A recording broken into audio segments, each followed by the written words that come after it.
Alexander Pushkin. La reina de picas.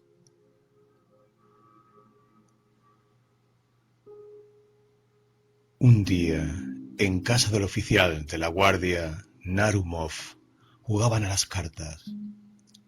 La larga noche de invierno pasó sin que nadie lo notara. Se sentaron a cenar pasadas las 4 de la mañana. Los que habían ganado comían con gran apetito. Los demás permanecían sentados ante sus platos vacíos con aire distraído. Pero apareció el champán. La conversación se animó y todos tomaron parte en ella. ¿Qué has hecho, Surin?, preguntó el amo de la casa. Perder, como de costumbre. He de admitir que no tengo suerte. Juego sin subir las apuestas. Nunca me acoloro. No hay modo de sacarme de quicio. Y de todos modos, sigo perdiendo. ¿Y alguna vez no te has dejado llevar por la tentación? ¿Ponerlo todo a una carta? Me asombra tu firmeza.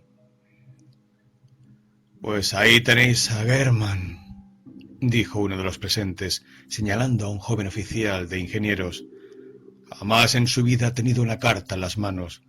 Nunca ha hecho ni un paroli. Y en cambio, se queda con nosotros hasta las 5 a mirar cómo jugamos. Me atrae mucho el juego, dijo Germán, pero no estoy en condiciones de sacrificar lo imprescindible con la esperanza de salir sobrado. Germán es alemán, cuenta su dinero. Eso es todo, observó Tomsky. Pero si hay alguien a quien no entiendo, es a mi abuela, la condesa Anna Fedotovna. ¿Cómo? ¿Quién?, exclamaron los contertulios. No me entra en la cabeza, prosiguió Tomsky. ¿Cómo puede ser que mi abuela no juegue? ¿Qué tiene de extraño que una vieja ochentona no juegue?, dijo Narumov. Pero, ¿no sabéis nada de ella? No, de verdad. Nada. ¿No? Pues, escuchad. Debéis saber que mi abuela, hará unos 60 años, vivió en París e hizo allí auténtico furor. La gente corría tras ella para ver a la Venus moscovita. Richelieu estaba prendado de ella y la abuela asegura que casi se pega un tiro por la crueldad con que ella lo trató. En aquel tiempo las damas jugaban al faraón. Cierta vez, jugando en la corte, perdió, bajo palabra, con el duque de Orleans, no sé qué suma inmensa. La abuela, al llegar a casa, mientras se despegaba los lunares de la cara y se desataba el miriñaque, le comunicó al abuelo que había perdido en el juego y le mandó que se hiciera cargo de la deuda. Por cuanto recuerdo, mi difunto abuelo era una especie de mayordomo de la abuela. La temía como al fuego y, sin embargo, al oír la horrorosa suma, perdió los estribos. Se trajo el libro de cuentas y, tras mostrarle que medio año se habían gastado $500,000 y que ni su aldea cercana a Moscú ni la de Saratov se encontraban en las afueras de París, se negó en redondo a pagar.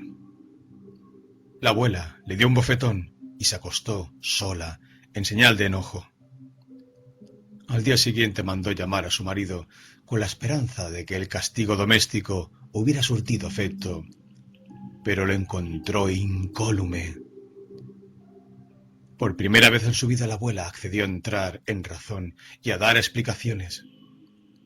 Pensaba avergonzarlo y se dignó a demostrarle que había deudas y deudas, como había diferencia entre un príncipe y un carretero. Pero ni modo, el abuelo se había sublevado y seguía en sus 13. La abuela no sabía qué hacer. Anna Fedotovna era amiga íntima de un hombre muy noble. Habréis oído hablar del conde Saint-Germain, de quien tantos prodigios se cuentan. Como sabréis, se hacía pasar por el judío errante, por el inventor del elixir de la vida, de la piedra filosofal y de muchas cosas más. La gente se reía de él, tomándolo por un charlatán, y Casanova en sus memorias dice que era un espía. En cualquier caso, a pesar de todo el misterio que lo envolvía, Saint-Germain tenía un aspecto muy distinguido y en sociedad era una persona muy amable. La abuela, que lo sigue venerando hasta hoy y se enfada cuando hablan de él sin el debido respeto, sabía que Saint-Germain podía disponer de grandes sumas de dinero y decidió recurrir a él. Le escribió una nota en la que le pedía que viniera a verla de inmediato. El estrafalario viejo se presentó al punto y halló a la dama sumida en una horrible pena. La mujer le describió el bárbaro proceder de su marido en los tonos más negros, para acabar diciendo que depositaba todas sus esperanzas en la amistad y en la amabilidad del francés. Saint-Germain se quedó pensativo. «Yo puedo proporcionarle esta suma», le dijo, «pero como sé que usted no se sentiría tranquila hasta no resarcirme la deuda, no querría yo abrumarla con nuevos quebraderos de cabeza. Existe otro medio. Puede usted recuperar su deuda». «Pero, mi querido conde», le dijo la abuela, «si le estoy diciendo que no tenemos nada de dinero». «Ni falta que le hace», replicó Saint-Germain. «Tenga la bondad de escucharme». Y entonces le descubrí un secreto por el cual cualquiera de nosotros daría lo que fuera. Los jóvenes jugadores redoblaron su atención. Tonsky encendió una pipa, dio una bocanada y prosiguió su relato. Aquel mismo día la abuela se presentó en Versalles, au jeu de la reine.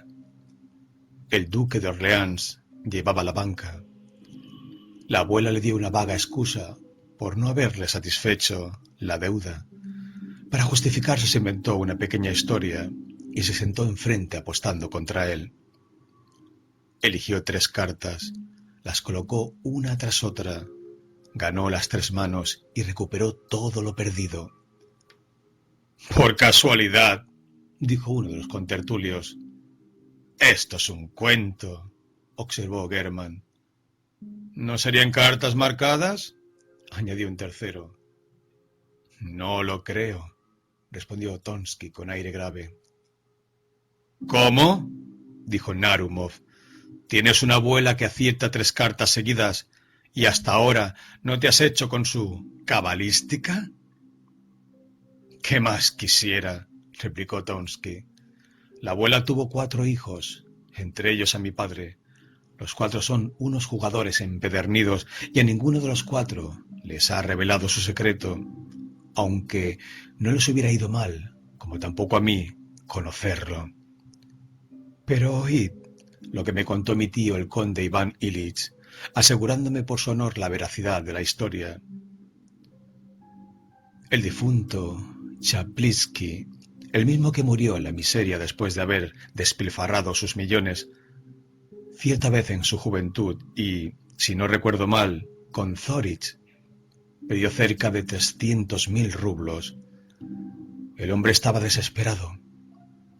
La abuela, que siempre había sido muy severa con las travesuras de los jóvenes, esta vez parece que se apiadó de Chaplinsky.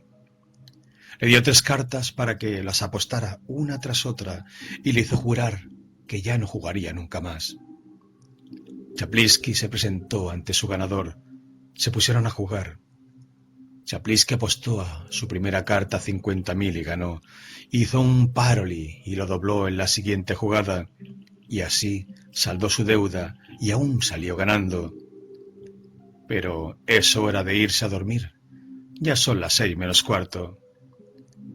En efecto, ya amanecía. Los jóvenes apuraron sus copas y se marcharon. 2. La vieja condesa se hallaba en su tocador ante el espejo. La rodeaban 3 doncellas. Una sostenía un tarro de arrebol, otra una cajita con horquillas y la tercera, una alta cofia con cintas de color de fuego. La condesa no pretendía lo más mínimo verse hermosa.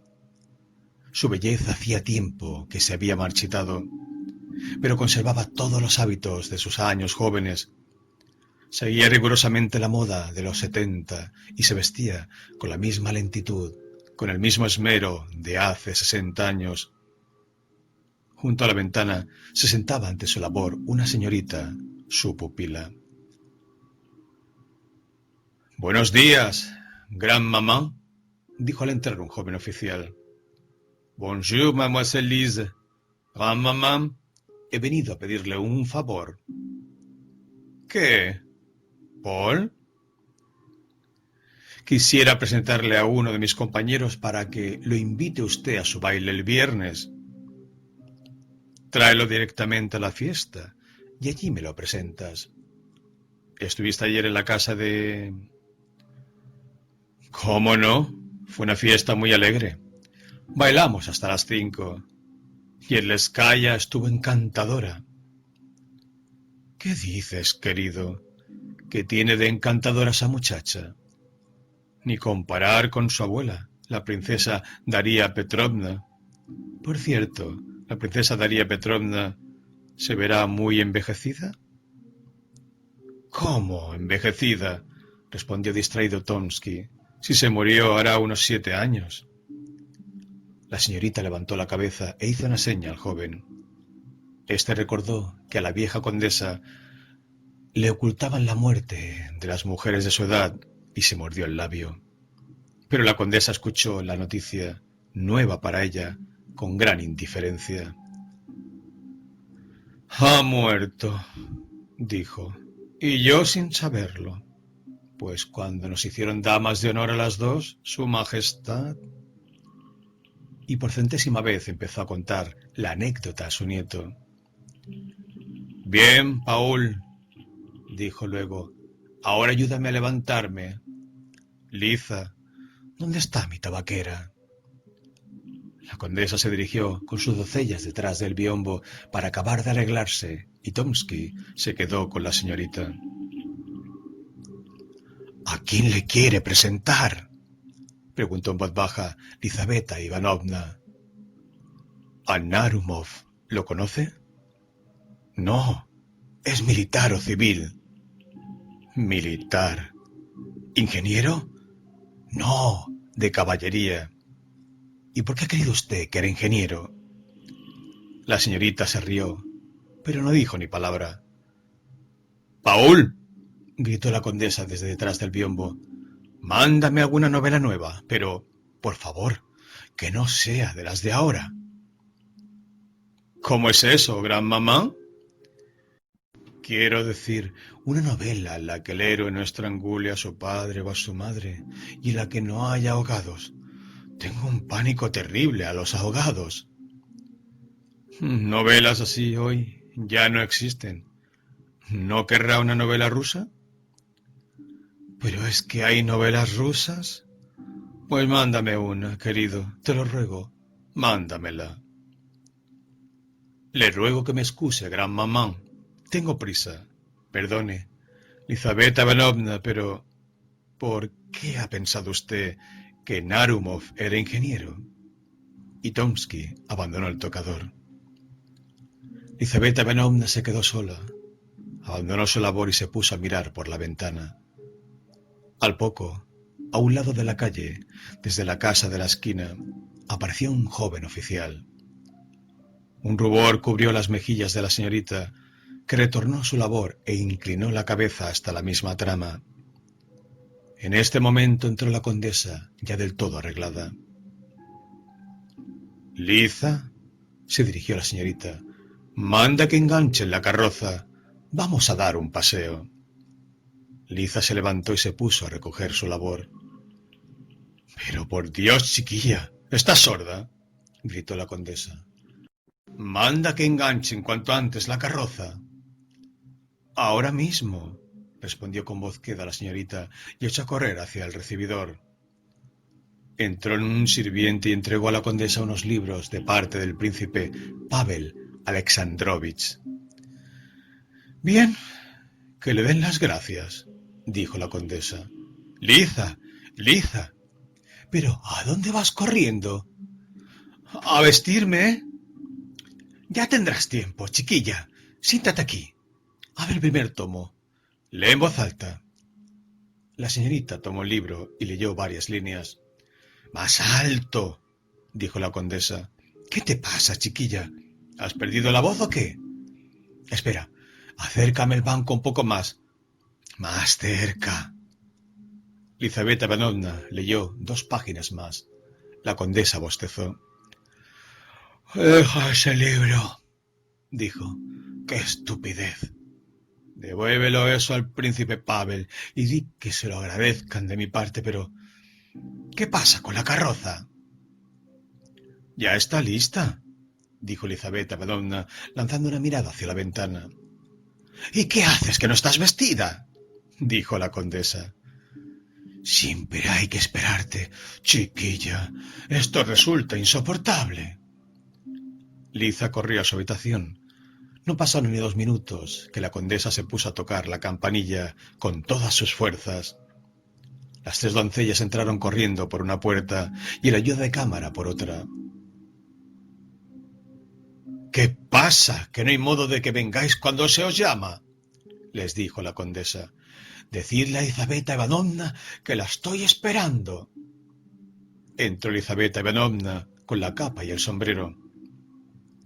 ¡Por fin! Muchacha, dijo la condesa. ¡Qué emperifollada! ¿Para qué? ¿A quién quieres engatusar? ¿Y el tiempo? ¿Qué tal? Parece que haga viento.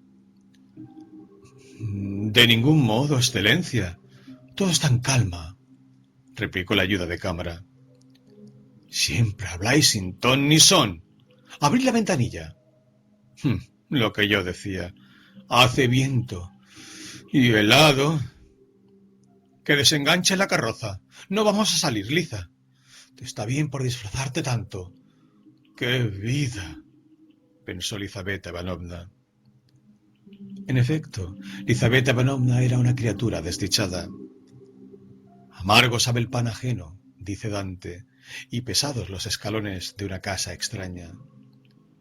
¿Y quién mejor que la pobre pupila de una vieja aristócrata para conocer la amargura de la dependencia?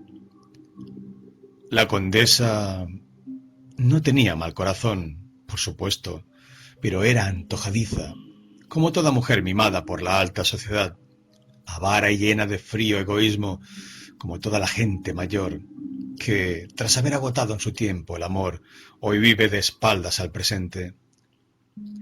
Participaba en todas las vanidades del gran mundo, asistía a los bailes, donde se sentaba en un rincón, con la cara pintada y vestida a la vieja moda, igual que un ornamento deforme e imprescindible del salón.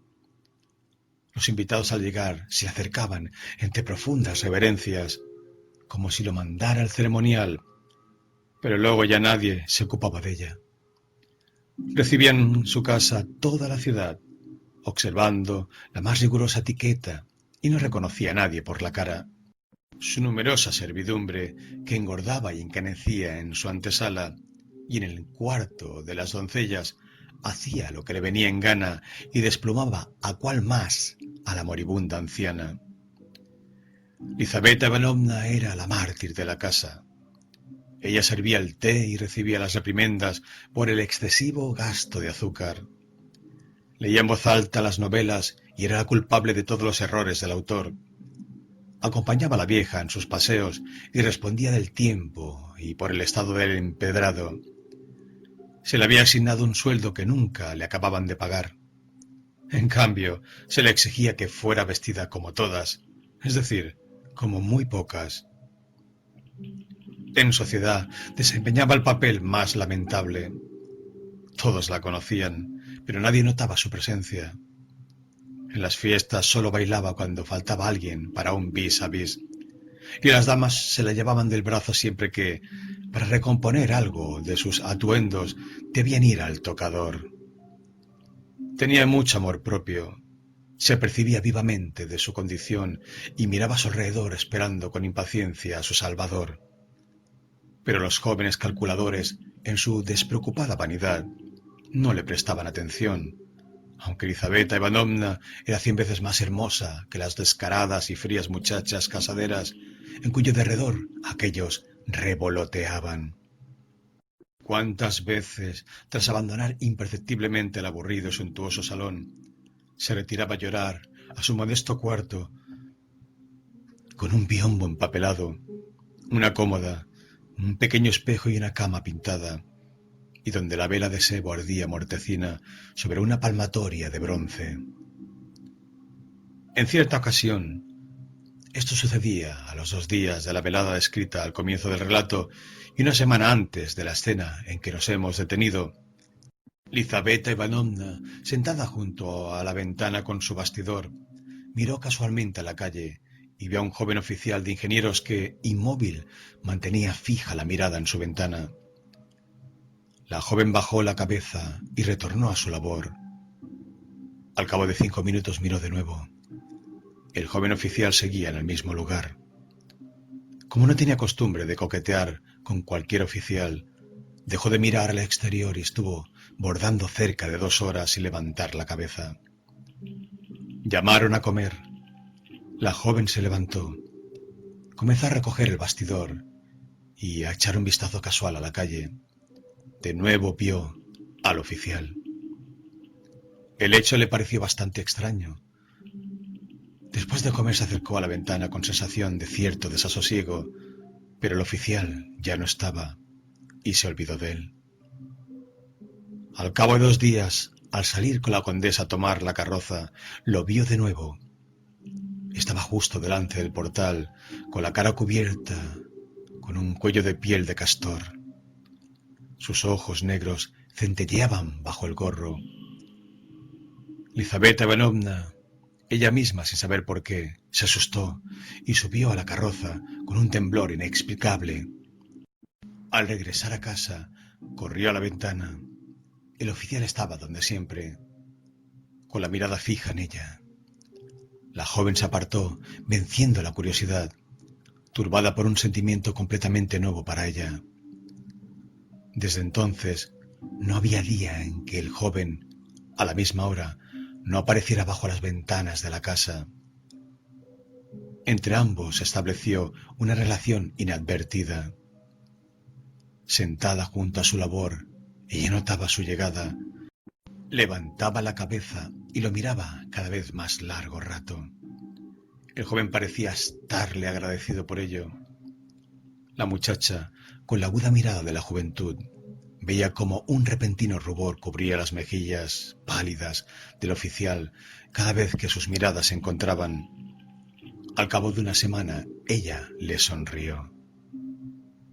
Cuando Tomsky vino a pedir permiso a la condesa para presentarle a su amigo, el corazón de la pobre muchacha latió con fuerza. Pero, al enterarse de que Narumov no era un oficial de ingenieros, sino de caballería, lamentó que con aquella indiscreta pregunta hubiera descubierto al alocado Tomsky su secreto. German era hijo de un alemán afincado en Rusia que había dejado a su hijo un pequeño capital. Firmemente convencido como estaba de la necesidad de afianzar su independencia, German no tocaba siquiera los intereses del dinero, vivía de su paga y no se permitía el menor de los caprichos. Pero dado su carácter reservado y ambicioso, sus compañeros rara vez tenían ocasión de burlarse de su desmedido sentido del ahorro. Era un hombre de fuertes pasiones y con una desbocada imaginación, pero su entereza lo había salvado de los acostumbrados extravíos de la juventud. Así, por ejemplo, siendo en el fondo de su alma un jugador, nunca había tocado unas cartas, pues estimaba que su fortuna no le permitía, como solía decir, sacrificar lo imprescindible con la esperanza de salir sobrado. Y, entre tanto, se pasaba noches enteras en torno a las mesas de juego y seguía con frenesí febril cada una de las evoluciones de la partida.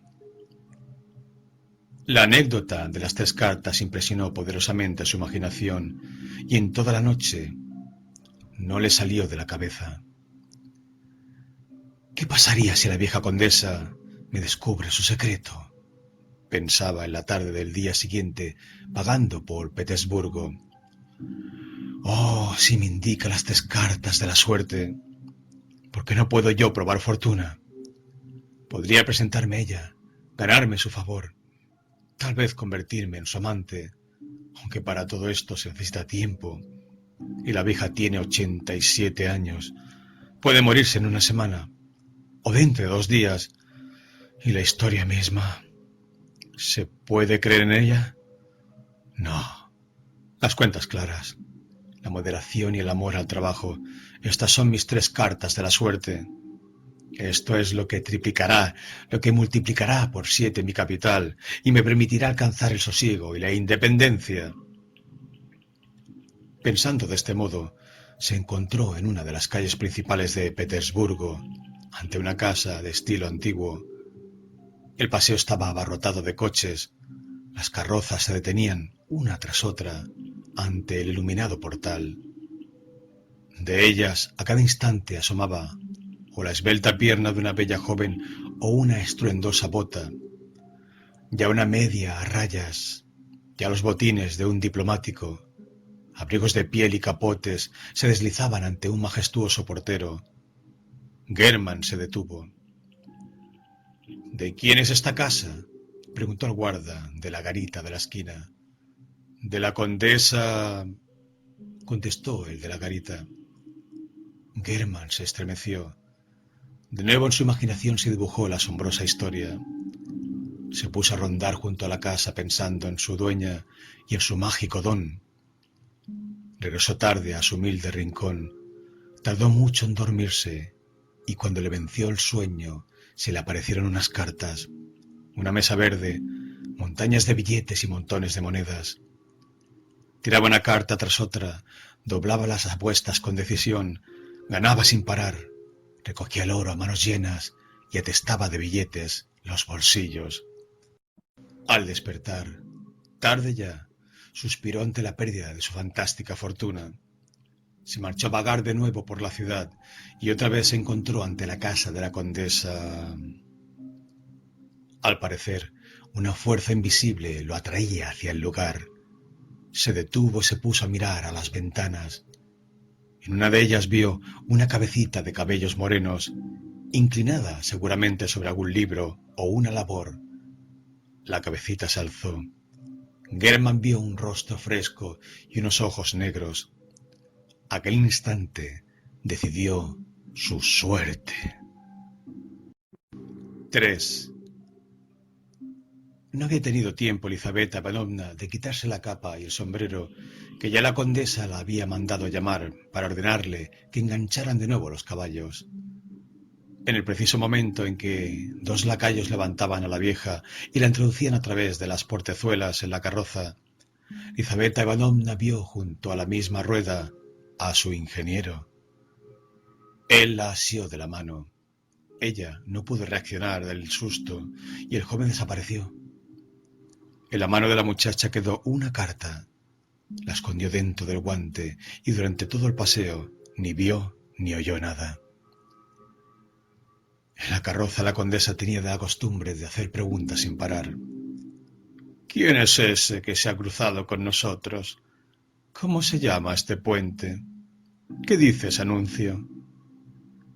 En esta ocasión Elizabeth Ivanovna contestaba sin ton ni son y a destiempo a las preguntas, y enojó a la condesa. ¿Qué te ocurre, chiquilla? ¿O es que te ha dado un pasmo? ¿Qué pasa? ¿No me oyes o no me entiendes? Gracias a Dios que no soy tartamuda ni he perdido la razón. Elizabeth Ivanovna no la escuchaba. De regreso a casa, corrió a su cuarto, sacó del guante la carta. No estaba sellada. Elizabeth Ivanovna la leyó. La nota contenía una declaración de amor, unas palabras tiernas, respetuosas y tomadas letra por letra de una novela alemana.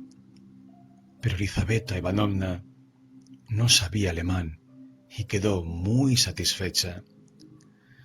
Y sin embargo la carta que ella había aceptado la dejó sumamente preocupada. Era la primera vez que entablaba una relación secreta y estrecha con un hombre joven. El atrevimiento de éste la horrorizaba. Se reprochaba su imprudente conducta y no sabía qué hacer. Dejar de sentarse junto a la ventana y, con su desdén, enfriar en el joven oficial su afán de proseguir con el acoso. ¿Devolverle la carta? ¿O bien responderle en tono frío y decidido? No tenía a quien pedir consejo, ni una amiga o mentora. Lizaveta Ivanovna optó por contestar. Se sentó a la mesa del escritorio, tomó pluma y papel y se puso a pensar. Comenzó la carta varias veces y la rompió otras tantas. Unas, su tono le parecía demasiado condescendiente, otras, en exceso cruel. Por fin logró escribir varias líneas de las que se sintió satisfecha. Estoy convencida de que sus intenciones son honestas, escribía, y que con este paso irreflexivo no ha querido usted ofenderme. Pero nuestro trato no debería dar comienzo de este modo. Le devuelvo la carta esperando no tener motivos para lamentar en el futuro una inmerecida falta de respeto por su parte. Al día siguiente, al ver pasar a Germán, Lizaveta Ivanovna se levantó, abandonando su labor. Entró en la sala, abrió la ventanilla y, confiando en la destreza del joven oficial, arrojó la carta a la calle. Germán se lanzó hacia el lugar, recogió el sobre y entró en una confitería. Arrancando el sello encontró su carta y la respuesta de Lizaveta Ivanovna. Era justo lo que esperaba, y muy absorto en su intriga, regresó a su casa. 3 días después, una mademoiselle jovencita y de ojos vivarachos trajo de una tienda de modas una nota para Lizaveta Ivanovna. Esta la abrió preocupada, temiendo encontrarse con algún pago que le reclamaban. Pero, de pronto, reconoció la letra de Germán. «Se ha equivocado usted, jovencita», dijo. «Esta nota no es para mí». «¿No? Es para usted, seguro», respondió la valiente chica sin esconder una sonrisa maliciosa. «Tenga la bondad de leerla». Lizaveta Ivanovna recorrió la hoja de papel. Germán le pedía una cita. «No puede ser», dijo Lizaveta Ivanovna, asustada tanto por lo apremiante de la petición como por el método empleado para hacerla. «Seguro que no es para mí». Y rompió la carta en pequeños pedacitos.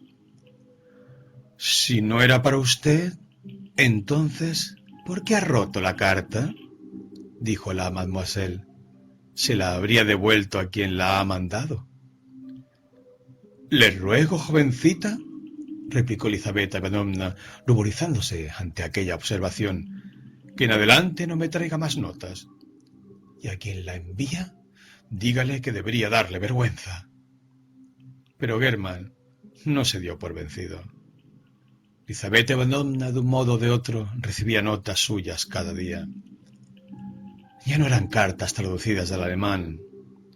Germán las escribía inspirado por la pasión. Hablaba con sus propias palabras.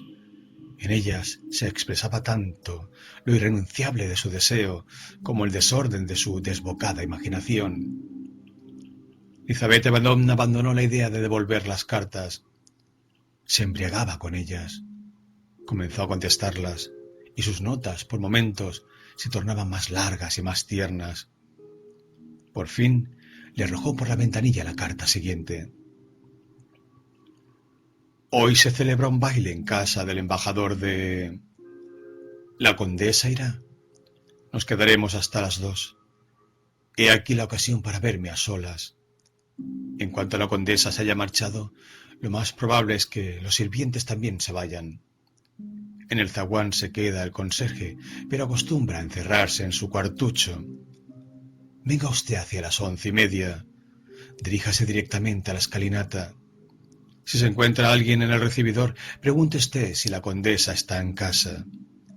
Le dirán que no y... ¿qué le vamos a hacer? Deberá usted marcharse. Pero es probable que no encuentre usted a nadie. Las doncellas se recluyen todas en su alcoba. Del recibidor, diríjase hacia la izquierda. Siga todo recto hasta el dormitorio de la condesa. Allí, tras el biombo, verá usted dos pequeñas puertas. La de la derecha da al despacho, donde la condesa no entra nunca. La de la izquierda a un pasillo. Allí verá una estrecha escalera de caracol. La escalera conduce a mi cuarto.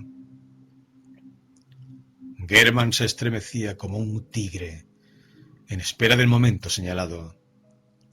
A las 10 de la noche ya se encontraba ante la casa de la condesa. El tiempo era horroroso. Aullaba el viento.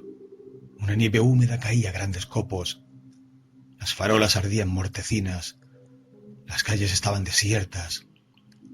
De vez en cuando se arrastraba un coche de alquiler con su flaco jamelgo en busca de algún cliente rezagado.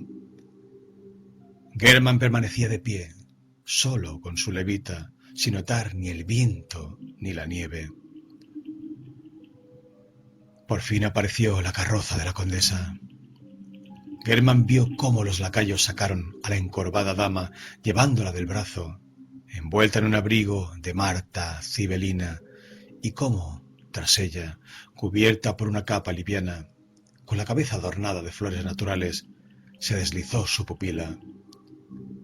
Se cerraron las portezuelas. La carroza arrancó pesadamente por la flácida nieve. El conserje cerró la puerta. La luz de las ventanas se apagó. Germán echó a andar junto a la casa vacía. Se acercó a una farola. Miró el reloj. Era las 11:20. Se quedó junto a la farola con los ojos clavados en la aguja del reloj, esperando que transcurrieran los minutos restantes. Justo a las 11:30 Germán pisó el porche de la condesa y subió el zaguán, brillantemente iluminado. El conserje no estaba. Germán subió corriendo por la escalinata, abrió la puerta y vio a un criado que dormía bajo la lámpara en un sillón vetusto y manchado.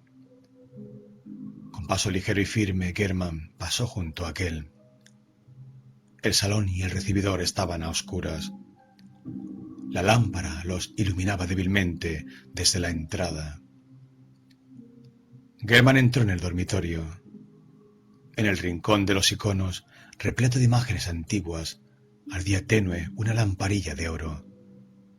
Unos desteñidos sillones y divanes damasquinos, con cojines de alplumas y dorados, desgastados, se disponían en triste simetría junto a las paredes cubiertas de seda china.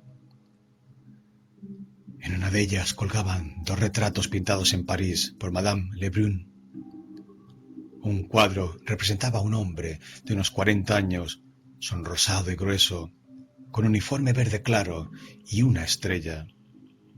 El otro, a una joven belleza de nariz aguileña, las sienes peinadas hacia arriba y una rosa en el empolvado cabello.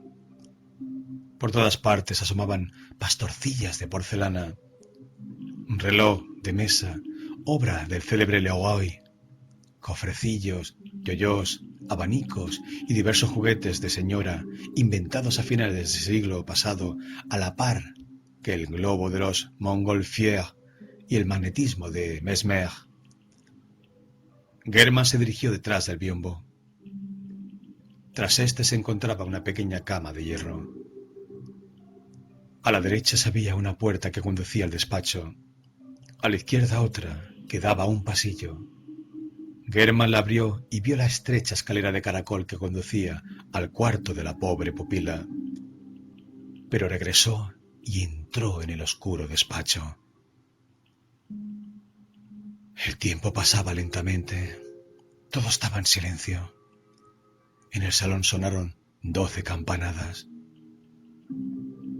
En todas las habitaciones, uno tras otro, los relojes dieron las 12. Y de nuevo todo quedó en silencio. Germán esperaba de pie, apoyado en la fría estufa. Estaba sereno.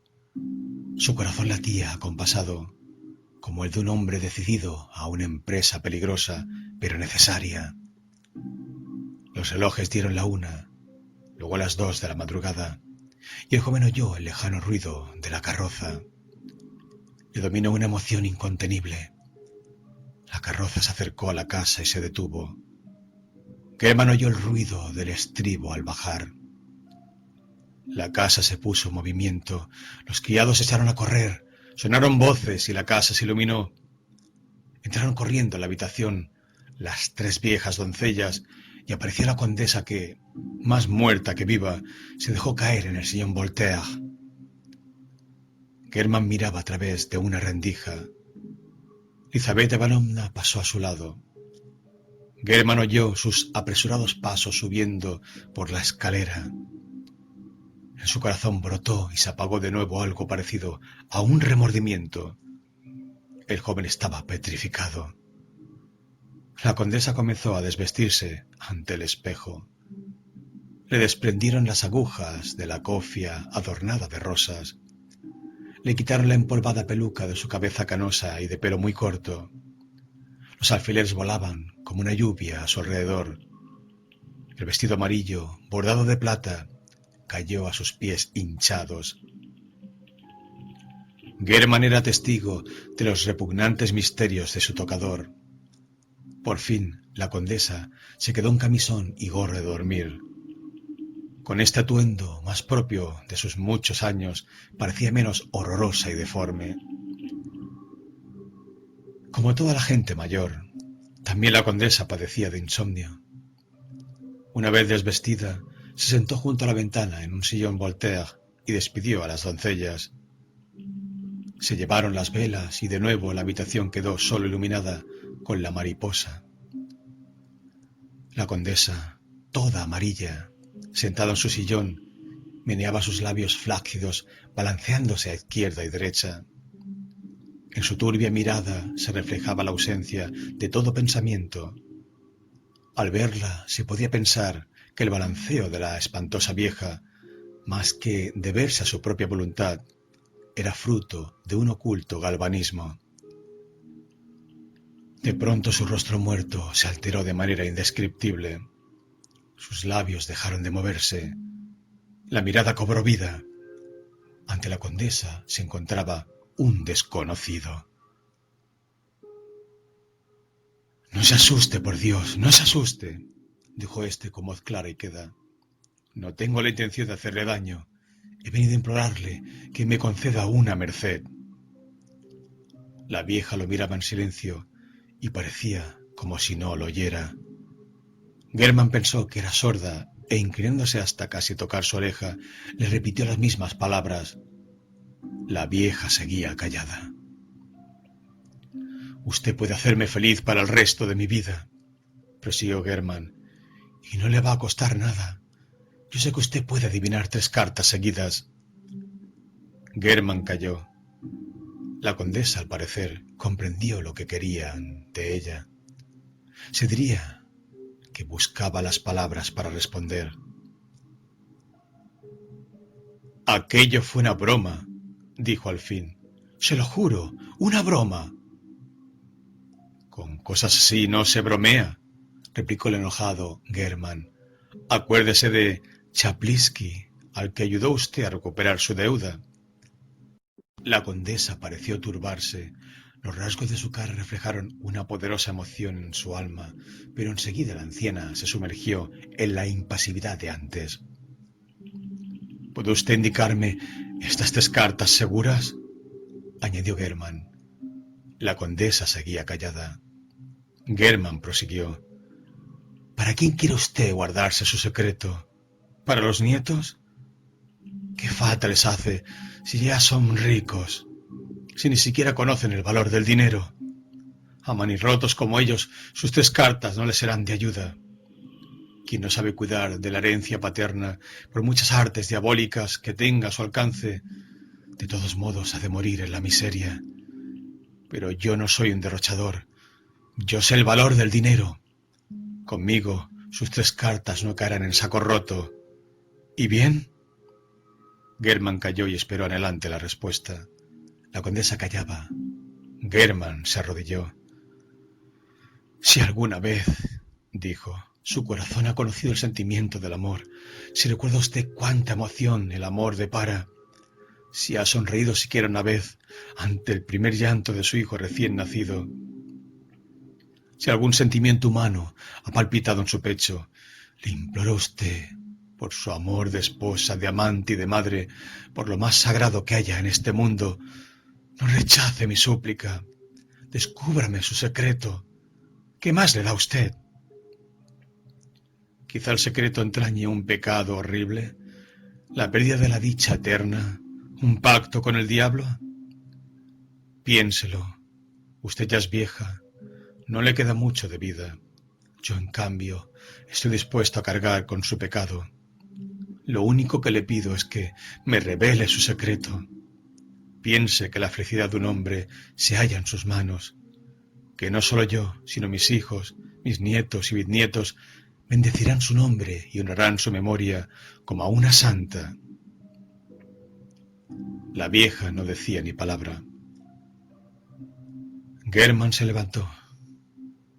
«Vieja bruja», dijo apretando los dientes, «yo te haré hablar». Dicho esto, sacó del bolsillo la pistola. Al ver el arma, la condesa mostró de nuevo en su rostro una poderosa emoción. Movió de arriba abajo la cabeza y levantó una mano como si se protegiera del disparo. Después cayó hacia atrás y se quedó inmóvil. «Déjese de chiquilladas», dijo Germán, tomándola de la mano. «Se lo pregunto por última vez. ¿Quiere usted decirme sus 3 cartas? ¿Sí o no?» La condesa no contestaba. Germán vio que estaba muerta. 4.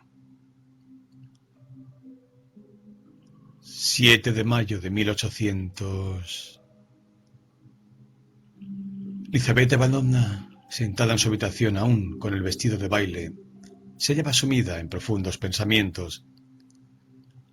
Al llegar a casa, se apresuró a despedir a la soñolienta doncella que le había ofrecido con desgana sus servicios, diciéndole que ella misma se desvestiría. Entró temblorosa en su cuarto con la esperanza de ver allí a Germán y deseando no encontrarlo. Comprobó a primera vista su ausencia y agradeció al destino por el contratiempo que había impedido aquella cita. Se sentó sin quitarse el vestido y se puso a rememorar todas las circunstancias que en tan poco tiempo, tan lejos, la habían llevado. No habían pasado ni 3 semanas desde que viera por primera vez tras la ventana a aquel joven, y ya mantenía con él correspondencia, y éste ya le había arrancado una cita nocturna. Sabía su nombre, solo porque algunas de sus cartas iban firmadas. Nunca le había dirigido la palabra, no conocía su voz y no había oído hablar de Germán hasta aquella misma noche. ¡Qué raro! Justo aquella noche, en el baile, Tonsky, enojado con la joven princesa Polina, que, en contra de lo habitual, coqueteaba con otro, quiso vengarse de ella mostrándose indiferente. Invitó a Lizaveta Ivanovna y bailó con ella una interminable mazurca. Durante todo el rato se burló de su interés por los oficiales de ingenieros. Le confesó que sabía muchas más cosas de las que ella podía suponer. Y algunas de sus bromas fueron tan atinadas que Lizaveta Ivanovna pensó varias veces que Tonsky conocía su secreto. «¿Por quién se ha enterado de todo esto?», le preguntó ella entre risas. «Por un compañero de quien usted sabe», contestó Tonsky, «una persona muy notable». «¿Y quién es esta persona notable?». «Se llama Germán». Lizaveta Ivanovna no dijo nada, pero las manos y los pies se le helaron. «Este Germán», prosiguió Tonsky, «es un personaje en verdad romántico. Tiene el perfil de Napoleón y el alma de Mefistófeles. Creo que sobre su conciencia pesan al menos 3 crímenes. ¿Cómo ha palidecido usted? Me duele la cabeza. ¿Qué es lo que le decía su Germán, o cómo se llame? Germán está muy disgustado con su compañero. Dice que en su lugar él se hubiera comportado de muy otro modo. Yo supongo incluso que el propio Germán le ha echado a usted el ojo. Al menos escucha sin perder detalle las expansiones amorosas de su amigo. ¿Y dónde me habrá visto? En la iglesia, tal vez. En algún paseo. El diablo lo sabe. A lo mejor en su habitación, mientras usted dormía. Él es capaz... Tres damas se acercaron a ellos con la pregunta: ¿Oubli ou regrette? E interrumpieron aquella charla que aguijoneaba cada vez de modo más torturante la curiosidad de Elizaveta Ivanovna. La dama elegida por Tonsky fue la propia princesa.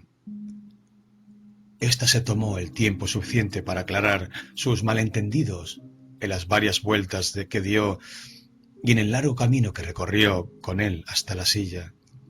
De modo que Tonsky, al regresar a su lugar, ya no pensaba ni en Germán ni en Elizaveta Ivanovna. Ella quería reanudar sin falta la charla interrumpida, pero la mazurca había llegado a su fin y al poco rato la condesa decidió irse. Las palabras de Tonsky no eran otra cosa que pura palabrería de salón, pero calaron muy hondo en el alma de la joven soñadora.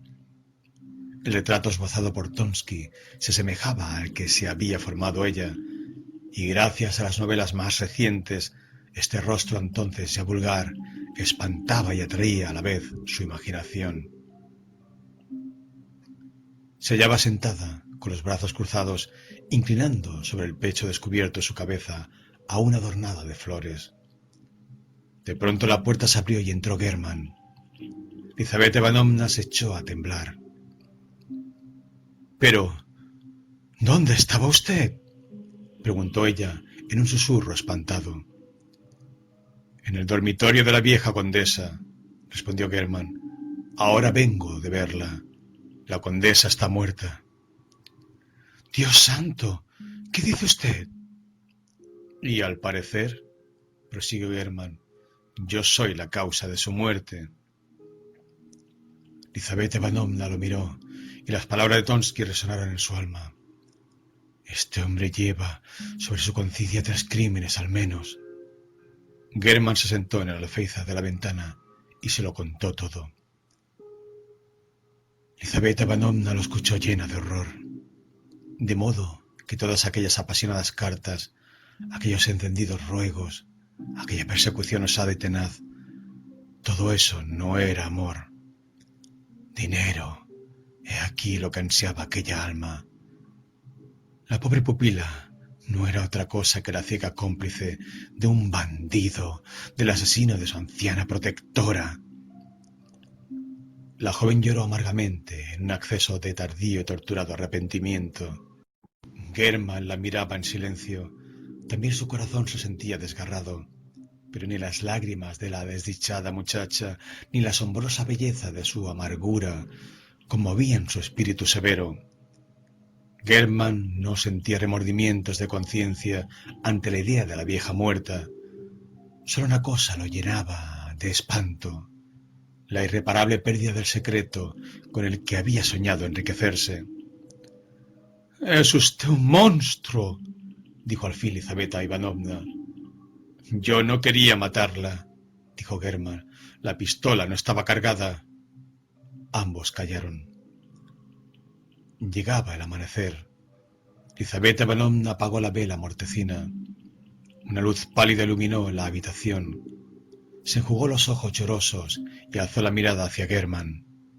Este seguía sentado en el alféizar de la ventana, las manos cruzadas y el severo ceño fruncido. En esta postura recordaba asombrosamente el retrato de Napoleón. Su parecido sorprendió incluso a Elizaveta Ivanovna. «¿Cómo podrá salir de la casa?», dijo finalmente Elizaveta Ivanovna. «Pensaba conducirlo por una escalera secreta, pero hay que pasar por el dormitorio y me da miedo». «Dígame cómo encontrar esta escalera y miré». Elizaveta Ivanovna se levantó, sacó de la cómoda una llave, se la entregó a Germán y le hizo una detallada descripción del camino. Germán estrechó su fría e insensible mano, besó su cabeza inclinada y salió. Bajó por la escalera de caracol y entró de nuevo en el dormitorio de la condesa. La vieja muerta seguía sentada. Su rostro, petrificado, expresaba una serenidad profunda. Germán se detuvo ante ella. La miró largamente, como si quisiera cerciorarse de la horrible verdad. Por fin entró en el despacho, encontró a tientas tras el tapizado de la pared una puerta y comenzó a bajar por una oscura escalera, abrumado por extrañas sensaciones. Tal vez por esta misma escalera, pensaba, hará unos 60 años, a este mismo dormitorio y a la misma hora, con un caftán bordado, peinado a los dos royal, estrechando contra el pecho un sombrero de 3 picos, se habría deslizado el joven afortunado que desde hace tiempo se pudre en su tumba. En cambio, ha sido hoy cuando el corazón de su anciana amante ha dejado de latir. Al final de la escalera Germán encontró una puerta que abrió con la llave y se encontró en un largo corredor que lo condujo a la calle. 5. 3 días después de la fatídica noche, a las 9 de la mañana, Germán se dirigió al monasterio donde debían celebrarse los funerales de la difunta condesa. Sin sentirse arrepentido, no podía, sin embargo, ahogar del todo la voz de su conciencia que le repetía: «Eres el asesino de la vieja». No era hombre de verdadera fe, pero sí muy supersticioso. Creía que la condesa muerta podía ejercer un influjo maléfico sobre su vida, y para conseguir de ella el perdón, decidió presentarse al entierro. La iglesia estaba llena. Germán logró a duras penas abrirse paso entre la multitud. El féretro se alzaba sobre un rico catafalco bajo un baldaquino de terciopelo. La difunta yacía en el ataúd, las manos cruzadas sobre el pecho, con una cofia de encaje y un vestido de raso blanco. A su alrededor se encontraban los suyos, la servidumbre, en caftanes negros con cintas blasonadas sobre el hombro y sosteniendo los candelabros, los familiares, hijos, nietos y bisnietos, de luto riguroso. Nadie lloraba. Las lágrimas hubieran sido una afectación. La condesa era tan vieja que su muerte ya no podía extrañar a nadie, y desde hacía tiempo los familiares la veían como más del otro mundo que de este. Un joven prelado pronunció la oración fúnebre. Glosó con expresiones sencillas y emotivas el tránsito de la hija de Dios por este mundo, cuyos largos años de vida habían sido un callado y conmovedor preparativo para una cristiana muerte. «El ángel de la muerte la ha tomado en plena vigilia», dijo el orador, «entregada a la piadosa reflexión y en espera del novio de la medianoche». El servicio se desarrolló con la tristeza y el decoro merecido. Los familiares fueron los primeros en dirigirse a dar el último adiós a la difunta. Tras ello se puso en movimiento la numerosa muchedumbre reunida para inclinarse ante la dama, que desde hacía tantos años había sido partícipe de sus mundanas diversiones. Después también siguió toda la servidumbre. Finalmente se acercó el ama de llaves de la señora, una anciana de sus mismos años. 2 jóvenes doncellas la conducían sujetándola de los brazos. No tuvo fuerzas para inclinarse hasta el suelo y fue la única en dejar caer unas cuantas lágrimas al besar la fría mano de su señora. Tras ella, Germán se decidió a acercarse al féretro. Hizo una reverencia hasta tocar el suelo y permaneció varios minutos sobre las frías losas cubiertas de ramas de abeto. Al fin se levantó, pálido como la propia difunta. Subió los escalones de catafalco y se inclinó. En aquel instante le pareció que la muerta lo miró con expresión burlona y le guiñó un ojo. Germán retrocedió con premura, tropezó y cayó de espaldas sobre el suelo. Lo levantaron. En aquel mismo instante sacaron al exterior a Elizabeta Ivanovna desmayada. El episodio perturbó por varios minutos la solemnidad de la lúgubre ceremonia. Entre los asistentes se alzó un sordo rumor y un escuálido chambelán, pariente cercano de la difunta, Le susurró al oído a un inglés que se encontraba a su lado que el joven oficial era un hijo natural de la condesa, a lo que el inglés respondió con frialdad: «¡Oh!». Todo el día Germán se sintió extraordinariamente disgustado. Durante el almuerzo, en una apartada hostería, en contra de su costumbre, bebió muchísimo con la esperanza de ahogar su desasosiego interior. Pero el vino enardecía aún más su imaginación. Al regresar a casa, se dejó caer sin desnudarse sobre la cama y se durmió profundamente. Se despertó cuando ya era de noche. La luna iluminaba su habitación. Miró el reloj. Eran las 3:45. Le había abandonado el sueño. Se sentó en la cama y se quedó pensando en el entierro de la vieja condesa. En aquel momento alguien miró desde la calle a través de la ventana y se retiró al instante. Germán no prestó atención alguna al hecho. Al cabo de un minuto oyó que abrían la puerta de la entrada. Germán pensó que su ordenanza, borracho como de costumbre, regresaba de un paseo nocturno. Pero oyó unos pasos desconocidos. Alguien andaba arrastrando silenciosamente los zapatos. La puerta se abrió. Entró una mujer vestida de blanco. Germán la tomó por su vieja aya y se asombró de verla en casa a aquellas horas. Pero la mujer de blanco, en un abrir y cerrar los ojos, de pronto apareció ante él, y Germán reconoció a la condesa. «He venido a verte en contra de mi voluntad», dijo la condesa con voz firme. «Pero se me ha mandado que cumpla tu deseo. El 3, el 7 y el as, uno tras otro, te harán ganar, pero con una condición: que no apuestes más de una carta al día y que en lo sucesivo no juegues nunca más. Te perdono mi muerte con tal de que te cases con mi protegida Lizaveta Ivanovna». Tras estas palabras se dio la vuelta en silencio, se dirigió hacia la puerta y desapareció arrastrando los zapatos. Germán oyó cómo resonó la puerta en el zaguán y vio que alguien lo miró de nuevo por la ventana.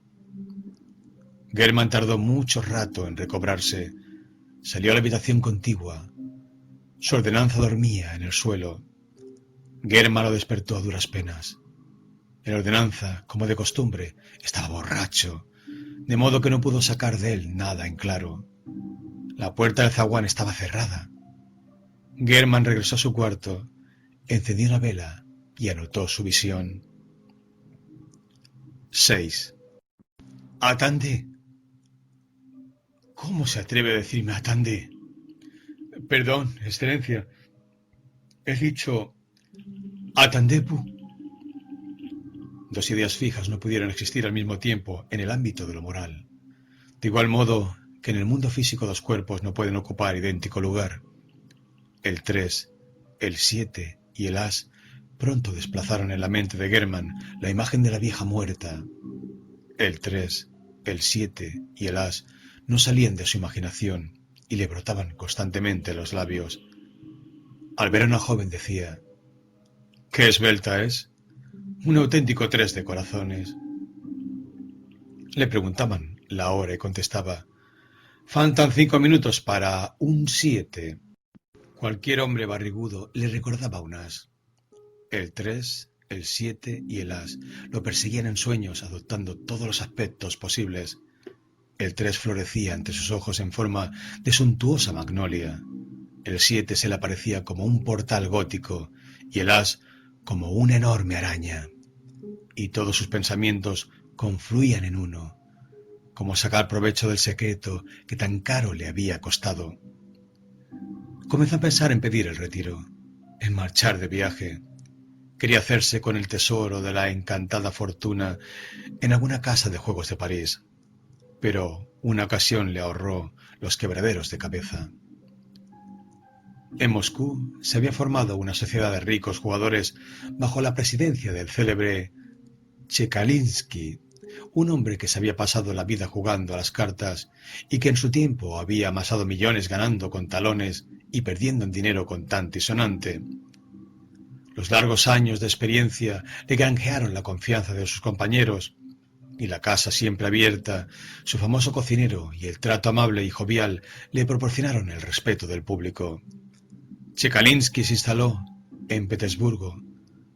Los jóvenes inundaron sus salones, abandonando los bailes por las cartas y prefiriendo las tentaciones del faraón al atractivo del galanteo. Allí llevó Narumov a Germán. Atravesaron una serie de salas espléndidas llenas de corteses camareros.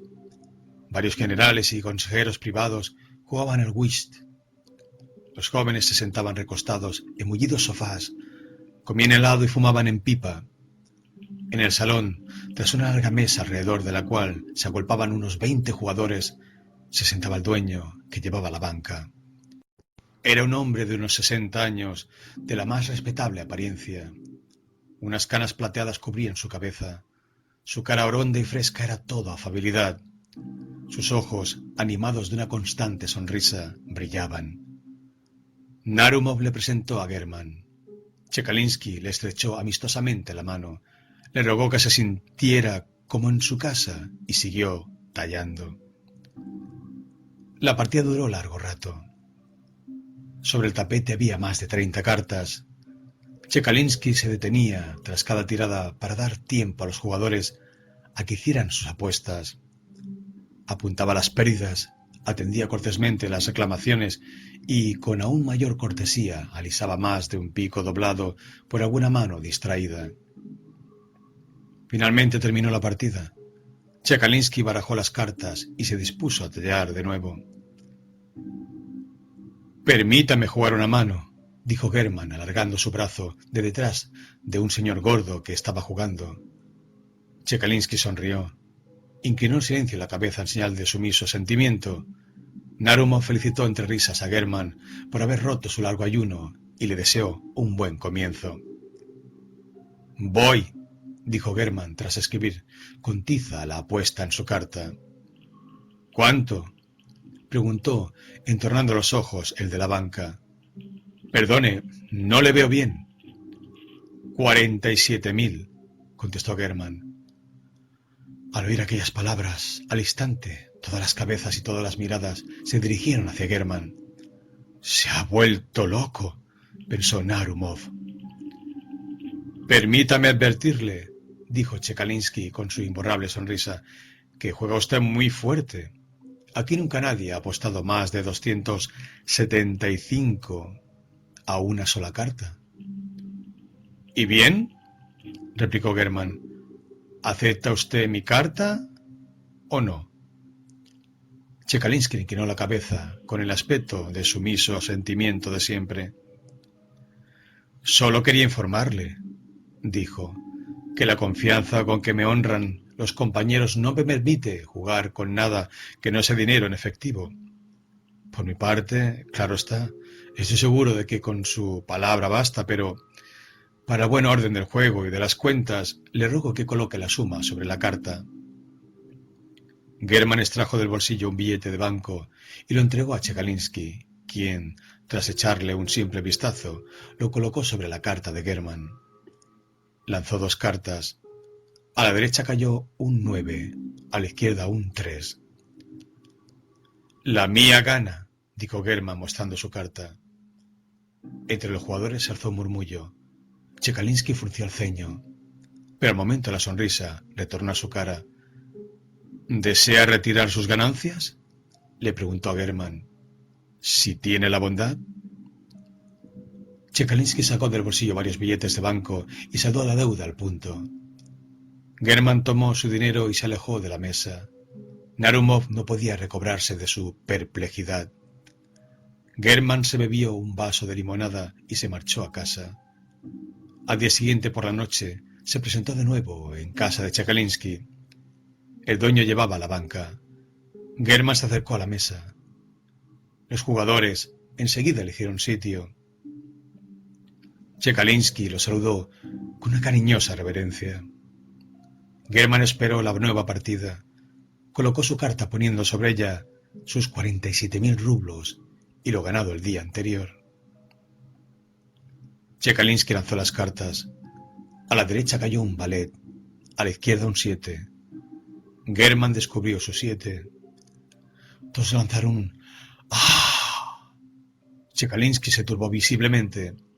Contó 94.000 rublos y los entregó a Germán. Este los tomó impasible y al punto se alejó. A la noche siguiente Germán apareció de nuevo ante la mesa. Todos lo esperaban. Los generales y consejeros privados abandonaron su wish para ver aquella inusitada partida. Los jóvenes oficiales saltaron de sus divanes. Todos los camareros se reunieron en el salón.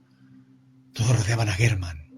Los demás jugadores abandonaron sus cartas impacientes por ver cómo acabaría aquel joven.